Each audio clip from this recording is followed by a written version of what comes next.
Muy buenas noches, tengan todos ustedes bienvenidos a una edición más de este programa llamado Diálogo entre Psicología y Fe. Buenas noches, psicólogo Antonio. Buenas noches, padre. Mucho gusto saludarte. A mí también me da mucho gusto saludarte en este encuentro más, un encuentro más en este segundo mes del año. Antonio, ¿cómo ves? Así es la edición número 36. 36 semanas llevamos. Qué rápido se realizando, sí. ¿Verdad? Bueno, pues aunque seguimos, ya sea la semana 36 y aunque sigamos en tiempo de pandemia, pero bueno, caminamos en la esperanza, ¿verdad, Antonio? Es correcto, padre. Muy bien, pues antes de iniciar nuestro programa, te invito a que hagamos una oración. Invito también a todos los hermanos y hermanas que ya se hayan conectado. En nombre del Padre, del Hijo y del Espíritu Santo. Amén. Te agradecemos, Señor, que nos permites caminar en nuestra fe, en nuestras vidas. Te pedimos que nos sigas acompañando. Te pedimos que bendigas a cada uno de nosotros. Bendigas también a toda nuestra comunidad parroquial. Vamos a elevar nuestro corazón al Padre Celestial con la oración que Jesús nos enseñó. Padre nuestro que estás en el cielo, santificado sea tu nombre. Venga a nosotros tu reino. Hágase tu voluntad en la tierra como en el cielo. Danos hoy nuestro pan de cada día. Perdona nuestras ofensas, como también nosotros perdonamos a los que nos ofenden. No nos dejes caer en la tentación y líbranos de todo mal. A nuestra Madre Santísima también le pedimos que nos acompañe. En el nombre del Padre, del Hijo y del Espíritu Santo. Amén. Muy bien, pues arranquemos con nuestro programa de hoy. El psicólogo Antonio nos va a hablar, él va a comenzar, nos dirá de qué va a tratar nuestro programa el día de hoy. Nuevamente, bienvenidos a todos. Así es, padre, gracias. Pues sí, fíjate, padre, que estamos hoy, yo en lo particular me siento emocionado porque ya terminamos una parte, una primera etapa, un primer paso, que también podemos llamarle, que es todo lo que es el pensamiento, ¿no? Y desde la semana pasada decíamos que en el 1, 2, 3 por la adultez, que es el programa que estamos siguiendo, que es el que yo trabajo ya hace algunos años, el primer paso es aprender a pensar.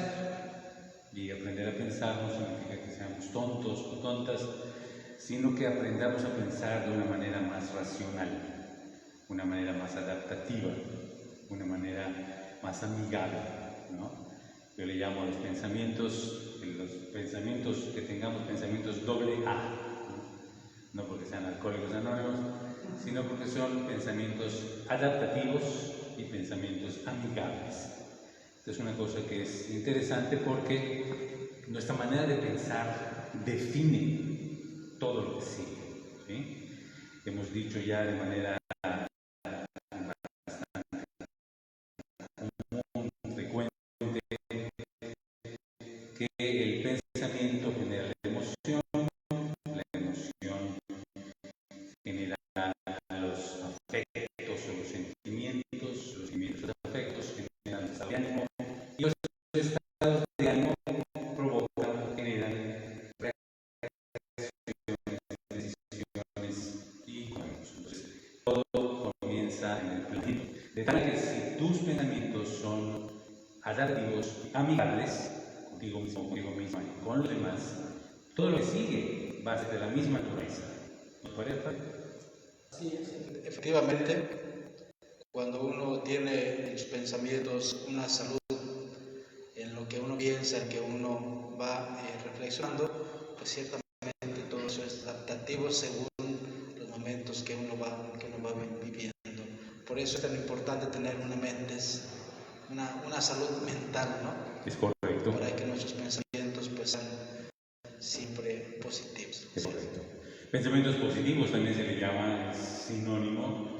Decíamos que el pensamiento racional o el pensamiento adaptativo, y adaptativo le llamamos así porque te adapta, ¿no? Un pensamiento adaptativo te adapta a la realidad. Y adaptarse a la realidad, adaptarse a las circunstancias, adaptarse a lo que está ocurriendo o viviendo en la vida cotidiana, pues eso te acerca y te acerca primeramente a la realidad misma, a la situación.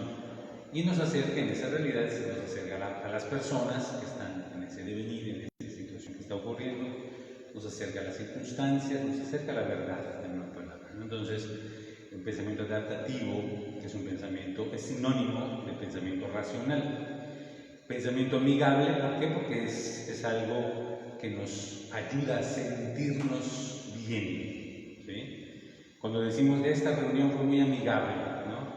Esta persona es muy amigable, ¿no? Esto que estamos haciendo es muy amigable, incluso hoy se usa con el medio ambiente, ¿no? Que significa que es algo que te hace sentir bien. Lo amigable, hablar de amistad, hablar de algo que es amigable, nos está hablando de algo que nos hace sentir bien. Entonces, el pensamiento racional nos debe, por una parte, adaptarnos a la realidad y, por otra parte, nos hace sentir bien. Eso es algo importante. Incluso en situaciones difíciles, los pensamientos adaptativos y amigables son pensamientos que nos ayudan a afrontar mejor las cosas. Nos ayudan primero que nada, a reconocer lo que tenemos que hacer, a reconocer una situación, a reconocer una circunstancia. Por ejemplo, reconocer si cometí un error, un pensamiento racional, dice pues Antonio, reconócelo, adáptate a esa situación real, o sea, cometiste un error, ¿no? Y no me hace sentir mal, que es una manera, el pensamiento racional por naturaleza es amigable, es decir, no te confronta, no te ataca, no te reprocha, no te juzga, sino simplemente te presenta una situación real. Y cuando nosotros estamos en la actitud de llevar ese tipo de pensamientos, pues nos adapta y nos hace sentir bien, e incluso en situaciones difíciles y controversiales, ¿no? Muy bien, Padre, entonces te decía que yo me siento realmente contento, me siento emocionado porque ya vamos a dar este segundo paso. Y el segundo paso es entrar al mundo de nuestras emociones.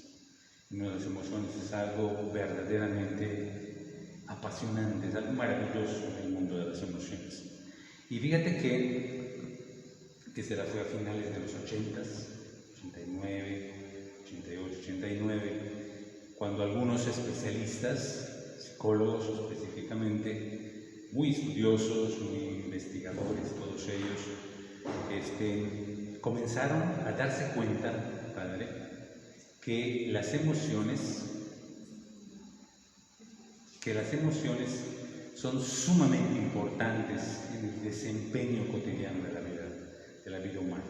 Entonces, el hecho de que empiezan, por ejemplo, uno de los que comienzan a finales de los 80s, 88, 89, es Salvi, es un psicólogo norteamericano, que empieza a investigar sobre las emociones y se empieza a dar cuenta que las emociones son muy importantes para poder, lo que decíamos ahorita, poder afrontar las cosas adecuadamente, ¿no? Que nos ayudan a darnos cuenta de la realidad y afrontarla de una manera más, incluso, se decía, inteligente, ¿no? O sea, nos ayuda a afrontar las cosas. Pero en una palabra se empieza a descubrir que el hombre que también somos emocionales, ¿sí? Y fíjate, empieza Salvi, después viene Gardner con un estudio y una investigación y una aportación de una teoría sumamente interesante que es de las inteligencias múltiples, ¿sí?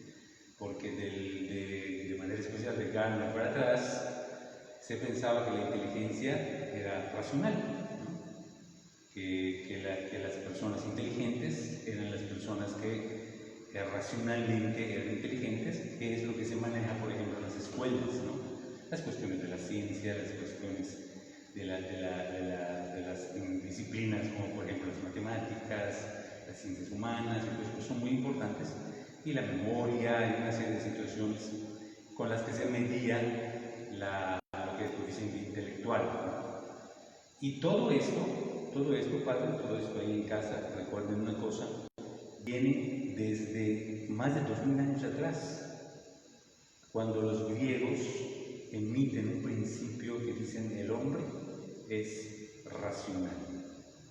Y a partir de ese principio, que van los socráticos y toda la filosofía griega, el hombre es racional, a partir de todo eso se desenvuelve todo lo que es la cultura occidental, ¿no? Todo lo que es la cultura occidental que tiene como matriz la filosofía griega. Entonces, más de 2000 años pensamos que el hombre es racional, y es cierto, o sea, somos racionales, somos seres racionales, somos personas que pensamos, ¿sí? Pero todo lo que se desenvuelve en todas las ciencias, incluso en la psicología que comienza a finales del siglo XIX, 1879 es cuando la psicología se hace ciencia, todo lo que se desenvuelve, aún en la psicología, se basaba en los aspectos puramente racionales, es decir, el cerebro. El cerebro es cuando, acuérdate por ejemplo que tradicionalmente, en algún sentido hasta ahorita lo seguimos diciendo y pensando, cuando decimos el alma, ¿dónde está el alma? Se pensaban, no, en el corazón en el alma, etc. Los griegos dicen el alma, lo que era el alma para los griegos, para Aristóteles el alma, es el punto clave que genera a toda la persona humana, y decía eso está en el cerebro es el alma del ser humano, está en el cerebro. De alguna manera se piensa eso y lo seguimos diciendo coloquialmente de esa forma. Ya después en la antropología, en la nueva antropología filosófica, se descubre que el alma no está en el cerebro nada más, sino que en todo nuestro cuerpo está animado. Por eso dice la antropología, somos espíritu encarnado o cuerpo espiritualizado, es decir, nuestra alma está desde la punta de aquí del pelo hasta la punta del dedo, de abajo, todo nuestro cuerpo está espiritualizado, ¿no? O nuestra alma está encarnada en nuestro cuerpo. En fin, todo esto es para ir pensando cómo va evolucionando, y es hasta finales de la década de los 80, 1988 aproximadamente, donde la ciencia, especialmente la psicología, se comienza a dar cuenta que el hombre no solamente es racional, que el hombre también es emocional, ¿no?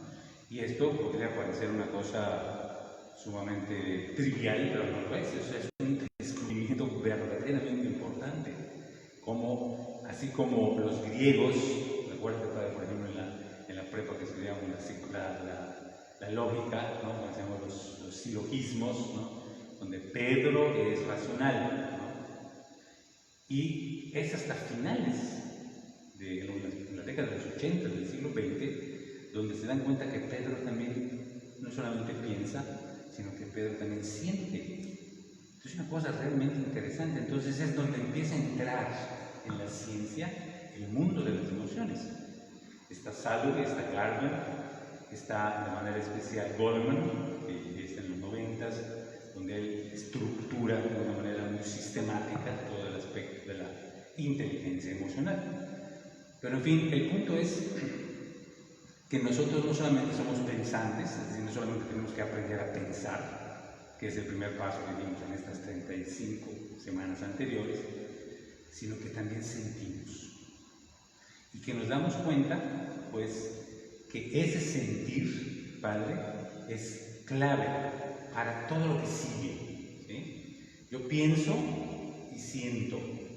Esa es la cadena epistemológica de la mente y de la conducta.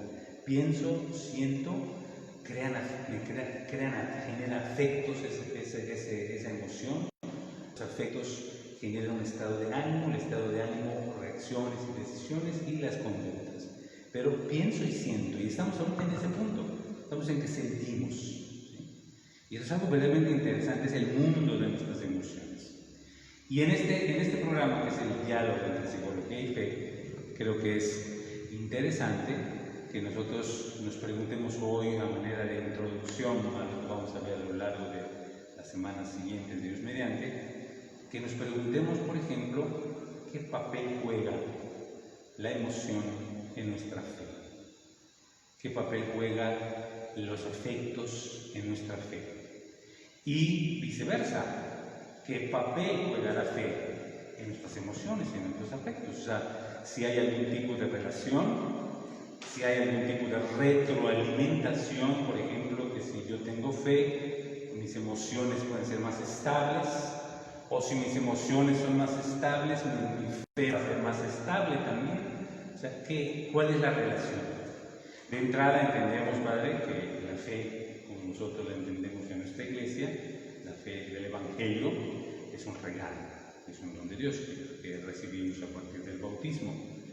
Pero esa fe se va desenvolviendo, que ciertamente es por la ayuda de Dios, definitivamente.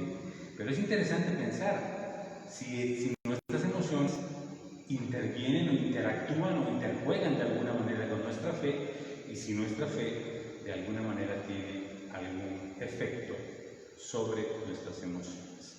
¿Tú qué es lo que piensas, Padre, al respecto? Yo pienso que ahorita que estaba diciendo precisamente esto, pues no cabe duda que en varias experiencias que puede tener el fiel, el cristiano, como es la vida de oración, como es la vida sacramental, como son esas experiencias, pues precisamente hay una conjugación entre tu fe y también tus emociones.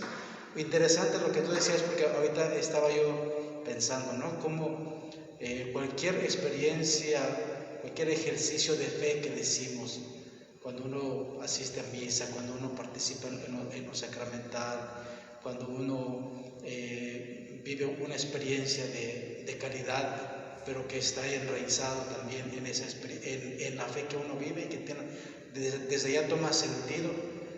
Entonces, pues encontramos ciertamente la fe, pero va unido a esto emociones. Creo que es así un poquito lo que yo por ahí, ya tú dirás exactamente, ¿verdad? Cómo hay esa conjugación de la fe y las emociones. Claro, así es. Sí, yo pienso que definitivamente nuestras emociones juegan un papel importante en nuestra fe y viceversa, nuestra fe juega un papel importante en nuestras emociones. Entonces, yo creo que vemos un vistazo, por ejemplo, así rápido y de memoria, como diríamos, en los evangelios, ¿no? Nos damos cuenta cómo Jesús es un hombre emocionalmente maduro, emocionalmente estable, es un hombre que utiliza de una manera muy, muy clara, a mi manera de verlo, genial y maravillosa, recursos psicológicos importantes, ¿no? Que nosotros necesitamos en nuestra vida cotidiana, y que Jesús, a partir de su fe, puede de alguna manera mejorar, por decirlo así, su desempeño emocional, ¿no? Que definitivamente, aunque son pocos tal vez, porque el Evangelio es a todo lo que dijo y hizo Jesús, yo creo que podríamos decir, no sé en qué porcentaje, en la mitad tal vez de las cosas que dijo y hizo Jesús. Hay una parte del Evangelio, ¿no? Jesús, del Padre, donde dice, no todo lo que dijo e hizo Jesús está escrito aquí. Porque si todo se hubiera escrito, se hubieran estado muchos libros. Exactamente. Entonces, Jesús hizo un montón de cosas, o habrá tenido encuentros, un montón de situaciones que no aparecen en los evangelios, por cuestión sistemática, por cuestión de método, por decirlo de alguna manera, pues los evangelistas ordenaron y escogieron, como dice Lucas al principio, vamos a ordenar un poquito de todas las cosas, ¿no? Que ocurrieron y que hizo y que dijo Jesús. Pero sin duda, aún en eso que aparece en el Evangelio,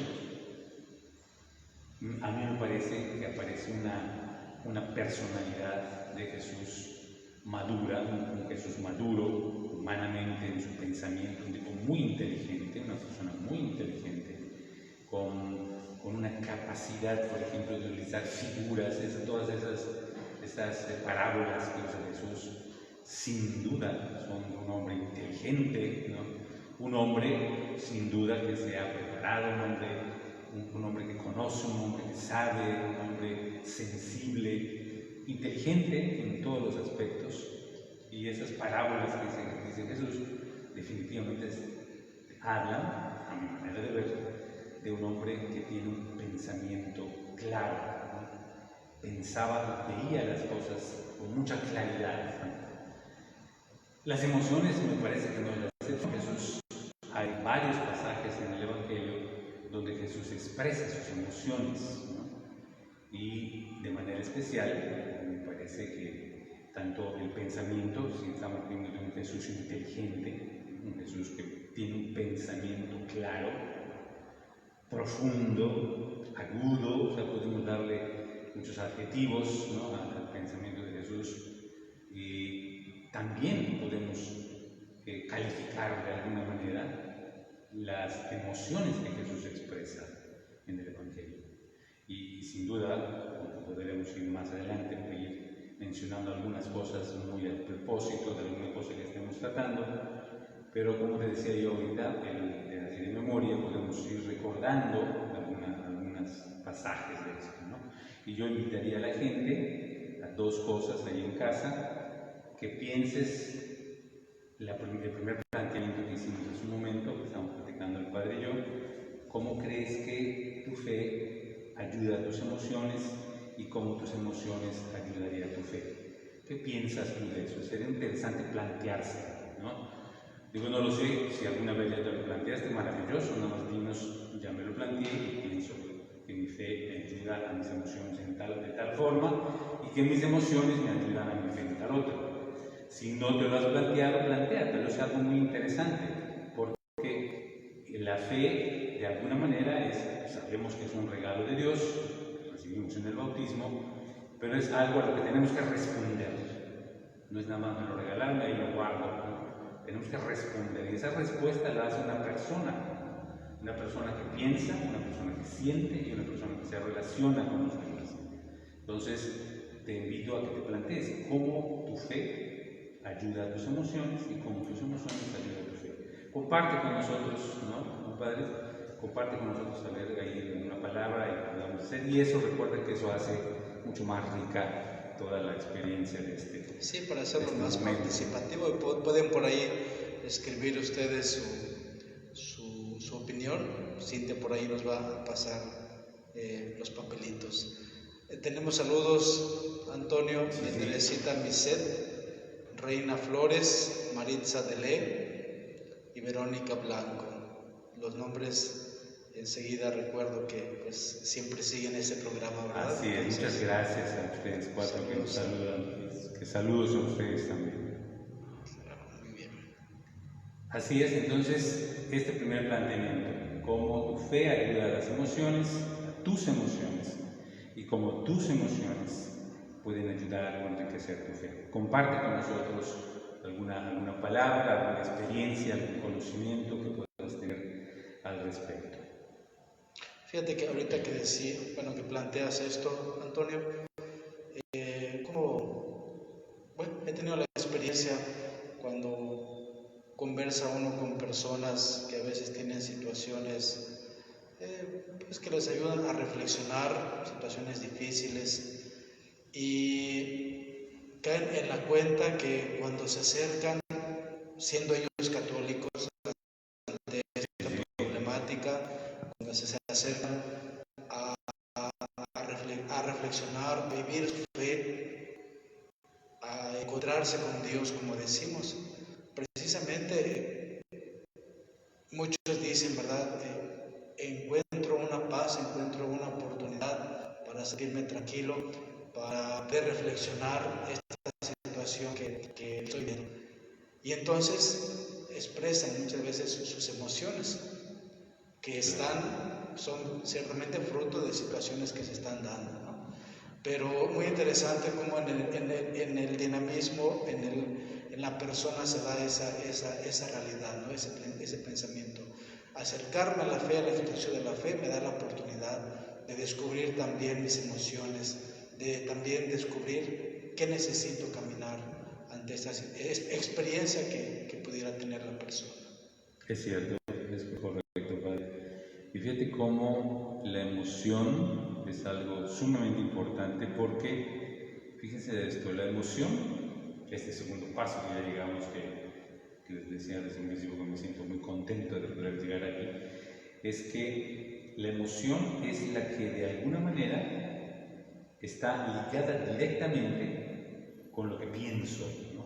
O sea, mis principios, ¿sí?, están expresados en las emociones. Eso es algo pues muy importante.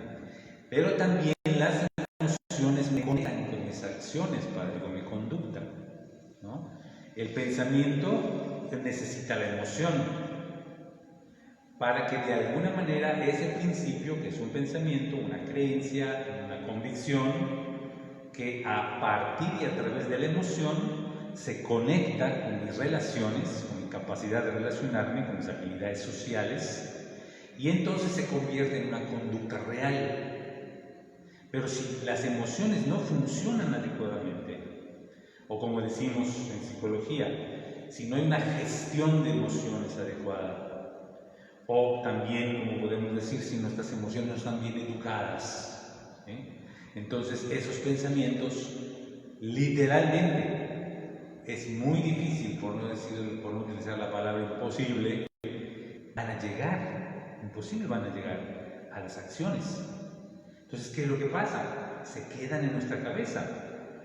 O sea, podemos tener una cabeza clarísima, una mente clarísima, con principios no solamente muy claros, sino que fabulosos y maravillosos.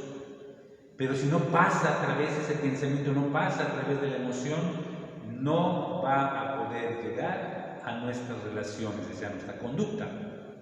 Así de importante es la emoción. La emoción es como el vínculo o como el puente que nos hace entonces actuar. Y cuando entran o pasan a través de emociones bien gestionadas, emociones bien educadas, entonces esas relaciones son satisfactorias, son amigables, son adaptativas, son útiles, y podemos poner un montón de adjetivos, ¿sí? Si no pasan a través de las emociones, no pueden llegar a la acción. Y si pasa a través de una emoción, repito, que no está bien gestionada, una emoción que no está bien educada, no está bien manejada, entonces lo que va a llegar a la acción van a ser cosas, no sé qué tipo de cosas pueden llegar, ¿no? Que a fin de cuentas regresan y se convierten otra vez en palabras y en pensamientos simplemente. En el Evangelio hay un pasaje que nos habla de esto, al menos a mi manera de verlo, de mucha claridad. Espero que para ti también sea claro. El pasaje, Padre, del buen samaritano, ¿sí? Que de hecho es el pasaje que utiliza el Papa en la Fratelli Tutti, que es una encíclica muy interesante, muy actual. Ya se me pasaron para que lean. Pero utiliza la parábola del buen samaritano. Y en el buen samaritano nos damos cuenta cómo la gente que pasaba, ¿sí?, los otros que pasaron, tenían una cantidad de principios maravillosos, ¿no? Tenían palabras, incluso palabras, decían: pobre, lo atacaron; pobre, le robaron; pobre, lo asesinaron. Pero seguían de largo. O sea, era un pensamiento, era un principio. Se compadecieron en su mente, en sus palabras, en sus principios mentales, nada más, en sus procesos mentales eran de compasión. Pobre, míralo así, mira, está tirado, pobre. ¿Pero qué pasó? Y la mayoría lo dice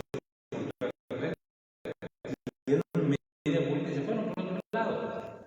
¿Qué pasa? Se llama el buen samaritano, que nunca se supo cómo se llamó, también si fue cierto. Más de una vez habrá pasado esto y sigue pasando, como dice el Papa en Fratelli Tutti. Llega y tiene esos principios también, sus procesos mentales son de compasión. El viajero lo dice muy claro, se compadeció. Pero fíjate qué interesante, dice: bajó de su cabalgadura, se acercó, lo levantó y lo curó y lo llevó. O sea, una serie de acciones, ¿no? O sea, esos buenos principios pasaron a través de emociones bien gestionadas, de emociones adaptativas, de emociones amigables. Y entonces eso hizo que el buen samaritano se baje de su caballo y se acerque y lo cure y lo lleve a un mesón y le diga al mesón: lo que cueste mañana que yo regrese te lo pago. O sea, no solamente fue un proceso mental de compasión, pobre, como nosotros decimos hoy. Hoy para nosotros es sumamente rápido, fácil, cómodo, a las cosas que estamos viendo y las que vemos todos los días. Es decir, pobre gente, pero no pasa nada más. Y no estoy hablando de lo que leemos en el periódico, padre, o de lo que vemos en la televisión que está pasando en otro lado. Las cosas que están pasando cerca de nosotros, que están pasando en la casa, que están pasando en el vecindario, que están pasando en nuestra parroquia, en la gente aquí, en el mismo donde vivimos, que están pasando en gente que conocemos. Pobre. Nuestros procesos mentales son de mucha compasión, pero no pasan a través de emociones bien gestionadas y por lo tanto no llegan a la acción. No llegan. Nos pasa como el buen samaritano, los que pasaron nada más, como decimos los yucatecos, los que pasar hicieron nada más. Pasar hicieron. Y ahí se quedaron, ¿no? Muy ocupados en sus cosas, como estamos nosotros también hoy. Pero ¿qué es lo que ocurre? ¿Qué es lo que ocurre en la mente de las personas? Eso. Nuestros procesos mentales, tenemos buenos principios, sabemos que las personas tenemos que ser compasivas, sabemos incluso, tenemos títulos, conceptos muy bien conceptualizados. Tenemos que ser empáticos, tenemos que ser compasivos, tenemos que ayudarnos, e incluso utilizamos términos muy de nuestra religión. La caridad es importante, tenemos que amar a las personas, podemos tener una gran cantidad de principios, de procesos mentales en nuestra mente, pero tenemos que pasarlos a través de las emociones bien gestionadas, adaptativas y amigables, para que lleguen entonces a las conductas y a las relaciones. Eso es importante. Entonces, esto que estoy diciendo ahorita, padre, y ahí en casa, es porque esto es lo que sigue a lo que estuvimos viendo las 34 semanas anteriores de los pensamientos irracionales, y de aprender a pensar de manera adaptativa, de manera amigable. Nos toca ahorita, y el siguiente paso es pasar esos pensamientos adaptativos y amigables a través de gestión, de emociones bien gestionadas, bien educadas, adaptativas y amigables, para que nosotros entonces podamos tener realmente ya no solamente el pensamiento y la emoción, sino que actuemos en consecuencia. Tenemos dos mensajitos, Antonio.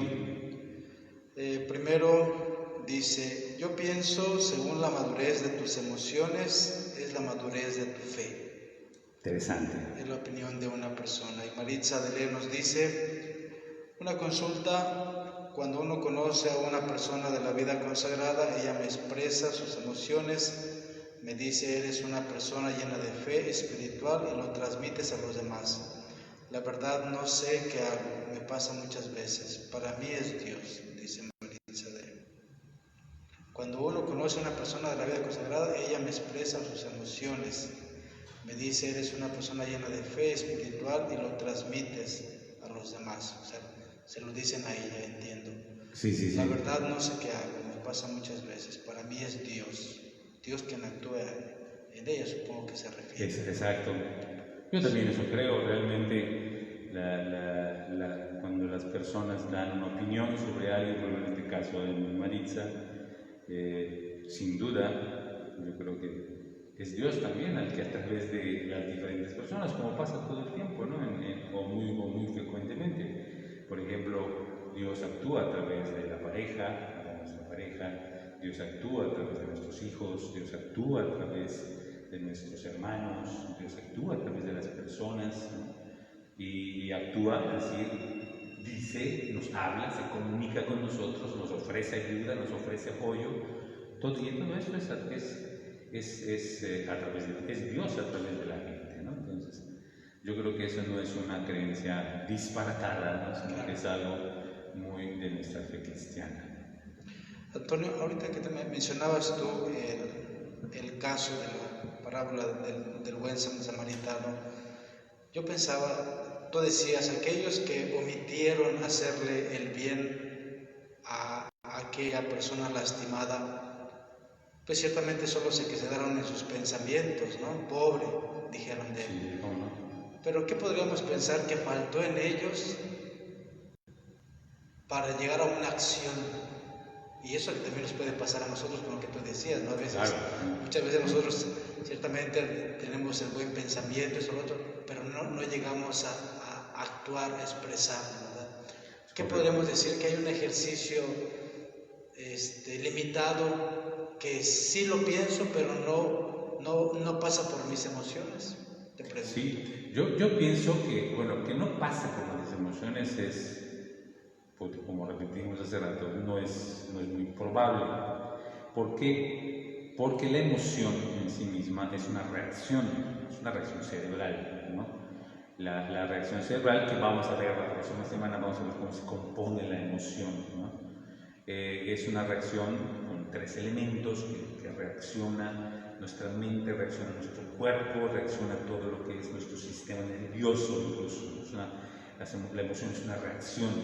Entonces es muy difícil, nada más en casos extremos, que cuando un pensamiento llega a un estímulo interno, un recuerdo, un estímulo externo, algo que está pasando en su alrededor, entra en nuestra mente lo procesa como un pensamiento, lo llamamos idea o pensamiento, reaccionamos inmediatamente, o sea, las reacciones. Donde comienza estructuralmente a hablar, ¿no? Mecánicamente, incluso podríamos decir, es cuando se convierte en afectos, ¿no? El afecto ya requiere lo que llamaríamos nosotros la capacidad de discernimiento de la persona, ¿sí? Yo estoy sintiendo ahorita, por ejemplo, estoy pasando cerca de donde hay un fuego muy grande, y siento el fuego. La emoción que provoca ese estímulo externo es automático, por decirlo de alguna manera. El cerebro crea el pensamiento y genera una emoción, por ejemplo, en este caso el miedo, ¿no? Que el miedo, decíamos en otros programas, es un mecanismo de defensa que tenemos que nos ayuda a separarnos de algo cuando es peligroso, ¿no? Entonces, ese fuego, ese calor muy intenso va inmediatamente a generar una reacción emocional, incluso en mi cuerpo, ¿no?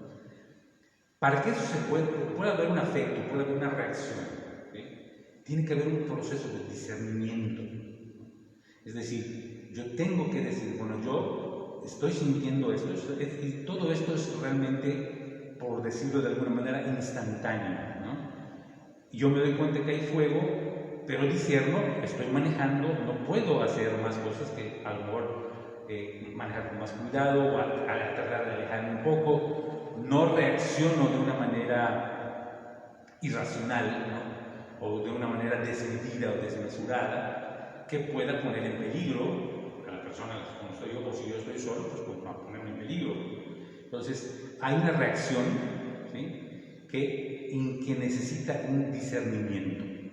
Y ese discernimiento, pues lo estamos hablando ahorita, en cuestión de algo que está pasando, algo que te puede generar miedo, es exactamente el mismo proceso, vamos a llamarle, la misma mecánica, que hay, por ejemplo, cuando, vamos a seguir el mismo ejemplo que pusimos de la parábola del buen samaritano.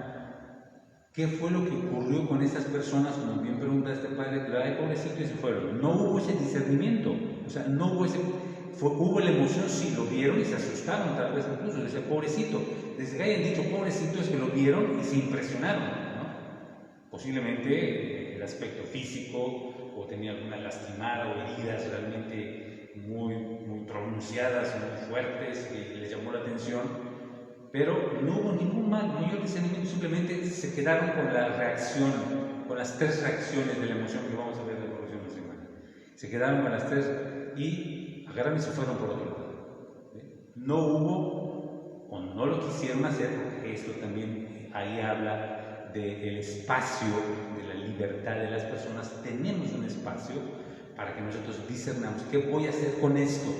Estoy viendo, diría por ejemplo en el mismo ejemplo, estoy viendo a un hombre que lo asaltaron, que le robaron, está tirado en el piso sangrando. ¿Qué debo hacer? ¿Asustarme nada más, como hicieron la mayoría que aparecieron? Se asustaron y se fueron por otro lado. El hombre que lo vio, el buen samaritano, su discernimiento dijo, ¿qué tengo que hacer? Me bajo del caballo. Me bajo de mi caballo y me acerco. Y lo levanto, y lo curo, y lo llevo a otro lugar si no se cura del todo todavía. O sea, es todo un discernimiento que tuvo que hacer y tomó la decisión de hacerlo.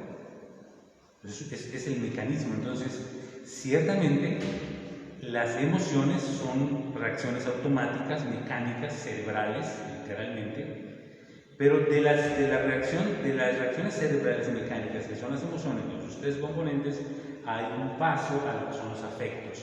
Y en los afectos existe entonces lo que es el discernimiento, y donde la persona decide qué va a hacer o qué no con esa emoción.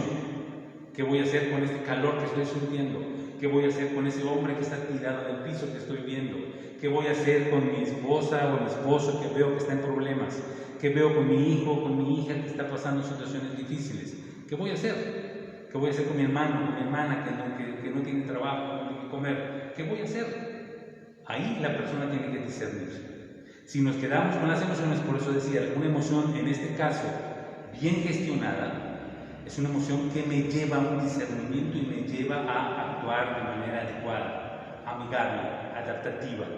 No solamente conmigo, sino con él. Por ejemplo, cuando el buen samaritano se bajó de su caballo y se acercó, sin duda, fue una reacción adaptativa, amigable, lo adaptó a la realidad. ¿Cuál era la realidad de un hombre tirado en el piso, sangrando, se va a morir? Amigable, porque se bajó y lo levantó y lo curó. ¿No? Fíjate cómo son reacciones amigables y adaptativas. Pero para llegar a eso tenemos que tener un discernimiento, ¿no? Una de las cosas que vamos a ver también, Dios mediante, son 5 estrategias que tenemos para poder nosotros tener reacciones y gestionar nuestras emociones de tal manera que puedan ser amigables y adaptativas. Son 5 estrategias que tenemos que hacer. Y todo esto, el cerebro lo hace de una manera excepcionalmente rápida cuando ya se ha convertido en un hábito para nosotros. Entonces, ¿qué es lo que ocurre? Preguntas eso. O sea, no hubo un discernimiento y la emoción, como te dije al principio, la emoción a la que pasó ese estímulo que en un momento dado los impresionó, pasó a través de emociones mal gestionadas y de emociones que no eran ni adaptativas ni amigables. Y por lo tanto, se quedó en decir, pobre, pero yo tengo mucho que hacer, ¿no? Claro.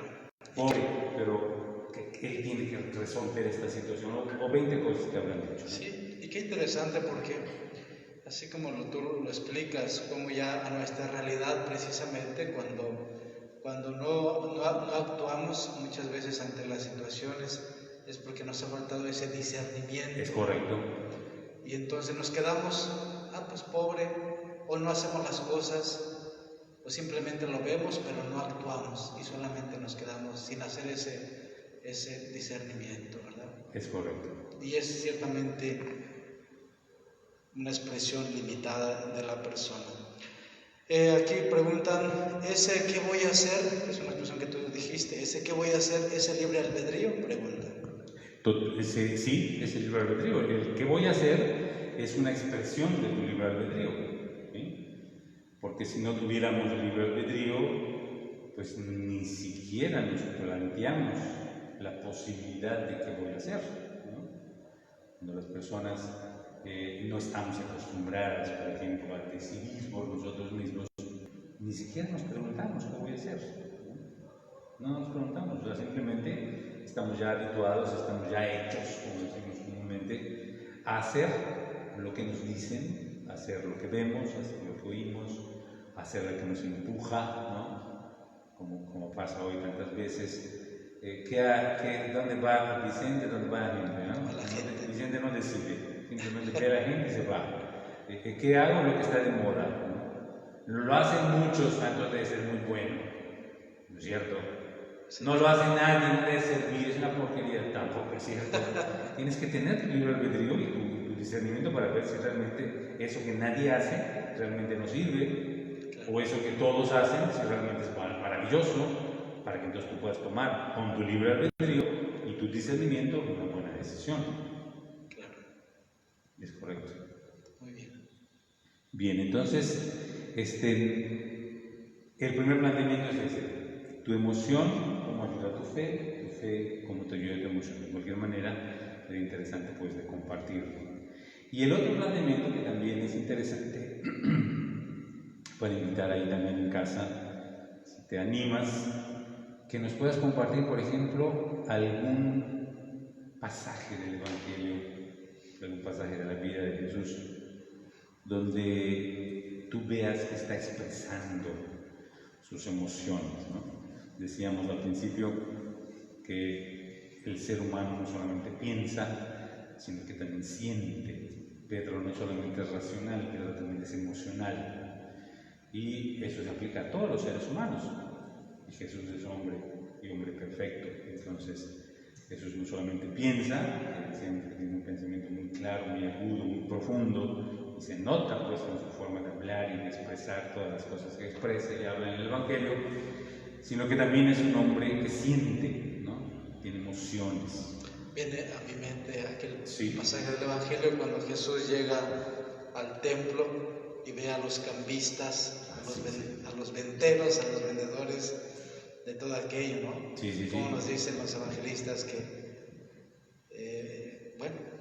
se dice por el celo del lugar, ¿no? Por la presencia del lugar. Entonces, toma su látigo y va a decir aquella expresión, ¿verdad? Han convertido la casa de mi padre en cueva de ladrones. Y entonces, la reacción que tuvo, qué interesante ese. Es correcto. Es correcto. Y fíjate que ese pasaje específicamente que estás diciendo, padre, puede ser un poco difícil de poder interpretar, porque tú dices, bueno, no que Jesús es un hombre perfecto, no que Jesús tiene un equilibrio emocional, no que Jesús no se molesta, ¿no? Y ahí lo vemos literalmente enojado, por decir otra palabra, pero literalmente enojado, ¿no? Y toma un látigo y se tira y empieza a empujar, ¿no? Y ahí yo recuerdo desde hace muchos años que un padre nos dijo, pero fíjense cómo cuando llegó a los que vendían pichones y palomitas, ¿no? Que eran, nos dijo el padre en aquel entonces, eran las ofrendas de los pobres, nada más les dijo, levanten sus cosas y váyanse a afuera. Ayer precisamente ya dos de la Candelaria, el pasaje del Evangelio, ¿verdad? Que dice que María y José presentaron precisamente la ofrenda de los pobres, tortas, dos pichones. Así es. Entonces, es cierto lo que dices. Y me acuerdo que me decía el padre, dice, y muy posiblemente, y muy interesante, ¿no? El lugar en que estaban vendiendo los pobres no era estratégicamente mejor, ¿no? En donde la gente más iba, sino seguramente era un rinconcito ahí, ¿no? Que le daban, váyanse ustedes ahí. Entonces, pero es un pasaje difícil, ¿no? No sé cómo lo ves tú, pero es difícil porque está enojado, ¿no? Entonces, tal parecería que los seres humanos no tenemos derecho a molestarnos, ¿no? Sí, hay mucha gente, no sé, yo creo que tú también lo has escuchado, una vez y no ponen, ¿por qué? Porque digo todas las cosas, ¿no? Que era precisamente lo que le preguntaban, ¿no? Según qué autoridad haces esto, ¿no? Claro. Pues en el pasaje de mismo lo dice, ¿no? Que contesta de manera figurada, ¿no? Tiren esto y lo voy a reparar en 3 días, ¿no? Pero realmente es un pasaje difícil. Y esto, de alguna manera, se puede referir también a que las emociones, ¿verdad? Son difíciles de manejar. Hay momentos que las emociones son difíciles de manejar, no es nada fácil, ¿no? Gestionar adecuadamente las emociones es verdaderamente complicado. Y complicado no solamente me refiero a que sea algo así que no se entiende, sino complicado porque son muchos elementos, es algo complejo, ¿no? Son diferentes elementos. Y en las cinco estrategias que vamos a ver de más adelante, ahí se van viendo los diferentes elementos en los que se compone, ¿no? El aspecto de la emoción, no la emoción en sí misma como una reacción, que son 3 elementos, sino en las 5 estrategias vamos a ir viendo cómo hay diferentes cosas que hay que considerar, ¿no? Para que nosotros podamos, primero que nada, ubicar bien la emoción, ubicarla muy bien y darle nombre específico, ¿no? Eso ya es un paso sumamente importante, ¿sí? Cuando nosotros, por ejemplo, nos sentimos enojados, como por ejemplo el ejemplo que viste ahorita de Jesús en el templo, uno de las diferentes cosas que tenemos que hacer es sabernos y reconocernos que estamos enojados, ¿no? Reconocernos y sabernos enojados. Estoy enojado, esto me enoja, esto me enojó. El punto está en los elementos de qué manera voy a reaccionar a ese enojo, ¿no? Es el punto. Entonces, pero las emociones son difíciles. Yo creo que se les dice educar emociones. A mí, y lo digo con cierta frecuencia, pocas cosas conozco tan mal educadas como nuestras emociones, ¿no? Son muy mal educadas, nuestras emociones son muy mal educadas. Las emociones nos pueden llevar a hacer cosas que no estamos seguros o que estamos convencidos que no debemos hacer, pero las hacemos. La emoción nos empuja a eso, ¿no? Que definitivamente no somos víctimas de las emociones, sino que nosotros no tenemos ese proceso de discernimiento para decir esto no, y poner los límites que hay que poner, ¿no? Así es, Padre. ¿Y qué otro pasaje, Padre, recuerdas? Pues ahorita, contrastando con el que acabamos de mencionar, cuando Jesús visita a sus amigos, a Marta, María, pero cuando el momento que Lázaro ya había fallecido, ¿no? Y como nos relatan los evangelistas, que pues Jesús hasta lloró, sí, así lo dicen. Entonces ahí se expresa una emoción realmente contrastante con el pasaje que acabamos de decir, ¿no? Sí, de enojo. Claro, ahora Jesús llora, ahora Jesús está triste, ¿verdad? Entonces es otro pasaje también muy interesante, que nos presenta quién es Jesús, ¿no? Es correcto. Es correcto. Pero sí, hay varios pasajes que uno puede centrarse a reflexionar en la persona Jesús, la persona de Jesús, sus emociones que él expresaba. Pero ese otro de su amigo Lázaro también es un pasaje que conmueve, ¿no? Es correcto, sí. Así es. Conmueve porque uno se imaginaría pues que el Mesías, ¿no? el Hijo de Dios, el profeta esperado por siglos, pues no va a llorar. Es algo que ocurre y que puede pasar incluso. De hecho, Padre, por ejemplo, para ustedes los padres, nosotros los laicos, que cuando estamos trabajando con la gente, ¿no?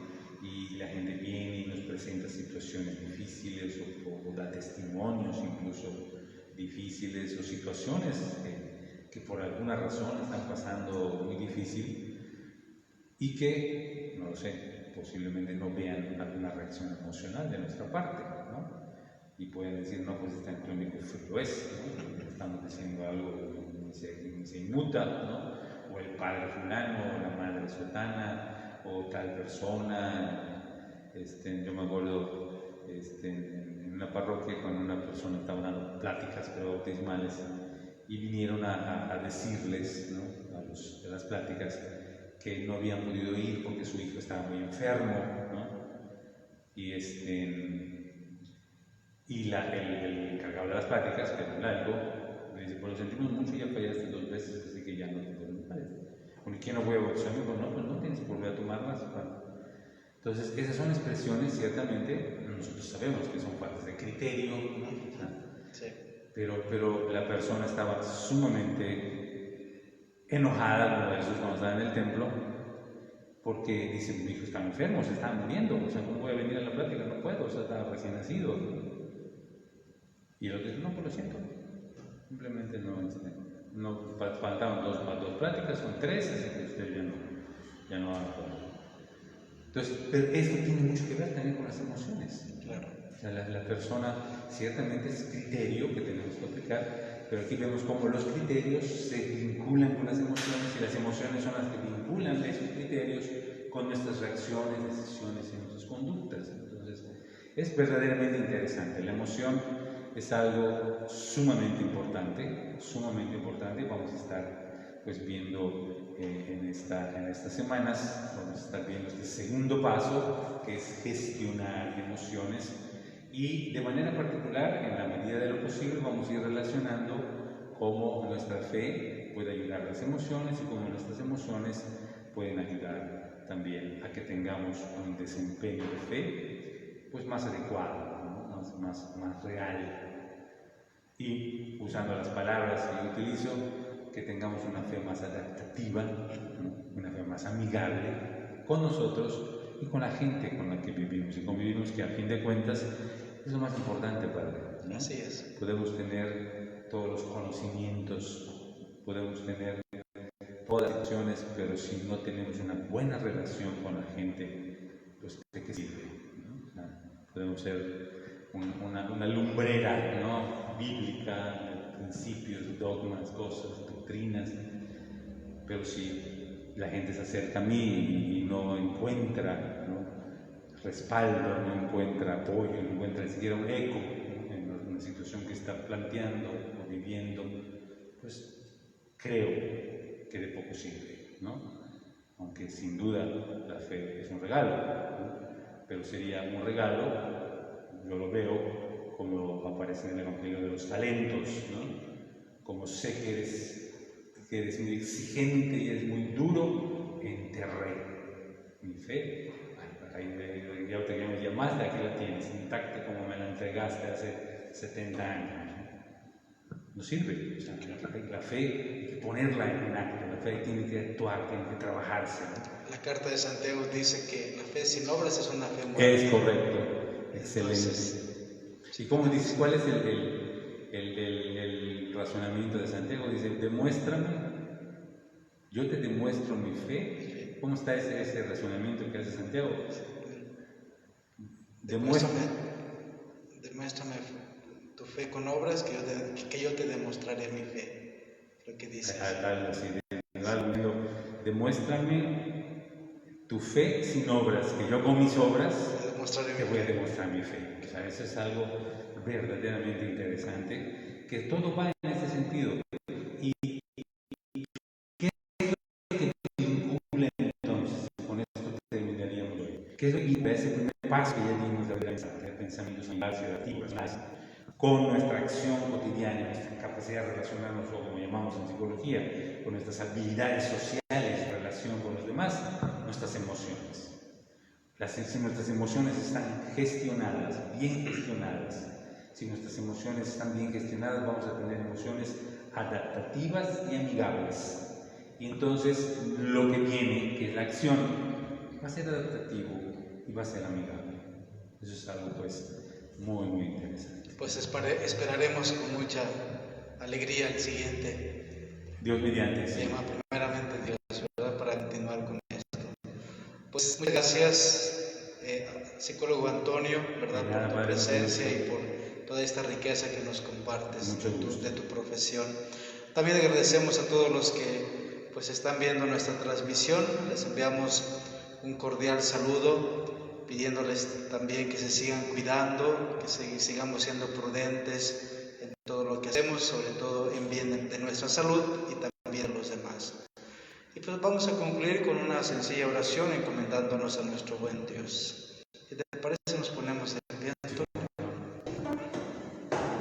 Vamos a encomendarnos a la Virgen María. Dios te salve María, llena eres de gracia, el Señor es contigo. Bendita eres entre todas las mujeres y bendito es el fruto de tu vientre, Jesús. Santa María, Madre de Dios, ruega por nosotros pecadores, ahora y en la hora de nuestra muerte. Amén. El Señor esté con ustedes. Con tu espíritu. La bendición de Dios Todopoderoso, Padre, Hijo y Espíritu Santo, descienda sobre ustedes y permanezca para siempre. Amén. Buenas noches a todos. Buenas noches a noches. todos. Gracias.